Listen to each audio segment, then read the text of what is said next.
2 মাস ধরে নাকি টাকা পাচ্ছেন না। Thank you.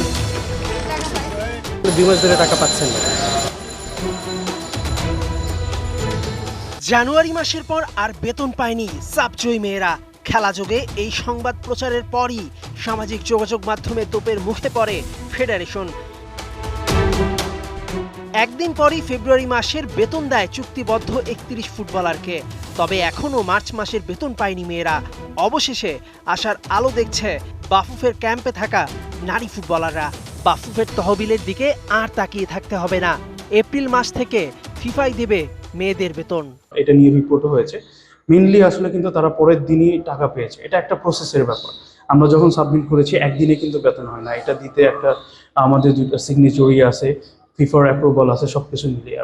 আর আপনাদের জানিয়ে রাখতে চাই, যখন আমরা তাদের বেতন 5,000 ছিল, 5,000 থেকে যখন 50,000 করা হলো, এটার জন্য আমাকে ফিফাকে বিভিন্ন ধরনের তথ্যপত্র দিয়ে তাদের কাছ থেকে পারমিশন নিতে হয়েছে। তো আমরা লাস্ট কিছুদিন আগে ফিফা থেকে পারমিশন পেয়েছি যে ফিফা থেকে আমরা তাদের স্যালারি দিতে পারবো। তো যে কারণে কিন্তু প্রতি সময়ে 1 মাস কিন্তু ডিলে ছিল মেয়েদের যে স্যালারি। ফিফা যেহেতু অ্যাপ্রুভাল দিয়েছে, আমরা এপ্রিল থেকে নিয়মিতভাবেই আমরা স্যালারি দিতে পারবো বলে আশা করছি। তবে 29 ফেব্রুয়ারি মেয়েদের চুক্তি শেষ হয়ে যাওয়ার পর সেটি এখনও নবায়ন করেনি। নতুন চুক্তিতে কারা থাকছে, কারা বাদ পড়ছে, বেতন বাড়ছে কিনা সবকিছুই অসম্পূর্ণ।